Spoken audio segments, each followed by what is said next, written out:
بعض اوقات یہ بھی ایک وسوسہ ہے، یار میں 5 وقت نماز پڑھتا ہوں، روزے بھی رکھتا ہوں، حج بھی کر لیا، عمرہ بھی کر لیا، زکوٰۃ بھی پوری دیتا ہوں، لیکن مسئلے ختم نہیں ہو رہے گھر میں،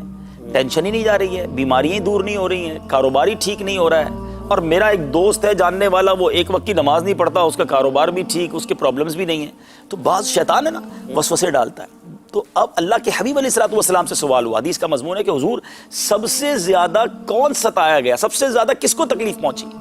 نبی پاک علیہ الصلوۃ والسلام نے فرمایا جس کا مضمون ہے انبیاء کو، سب سے زیادہ آزمائش، جن سے گناہ ہو ہی نہیں جس سے گناہ ہو، معصوم ہے۔ اور پھر آقا اس کے بعد فرمایا جو جتنا اللہ سے قریب ہے، اللہ سے جو جتنا قریب ہوتا ہے اس پر اتنی تکلیف بھیجی جاتی ہے، اور پیارے آقا نے اس کی وجہ بیان کی تاکہ اس کے درجات بلند ہوں، اس کے گناہ معاف ہو جائیں، اور جب اللہ کی بارگاہ میں آئے تو بلا حساب جنت میں چلا جائے۔ تو اگر کسی اللہ کے نیک بندے پر کوئی دین کی طرف آئے گا، اچھا یہ بات ہے پہلے نمازیں نہیں پڑھتا تھا، پہلے میں دین کا کوئی کام بھی نہیں کرتا تھا، سب چیزیں سیٹ تھی، جیسے جیسے دین میں آگے بڑھتا جا رہا ہوں مشکلیں بڑھتی جا رہی ہیں، تو یہ ہوگا، آزمایا جائے گا، چیک کیا جائے گا، اگر اس آزمائش سے نکل گئے اللہ نے 4 راحت آپ کا مقدر ہوگی۔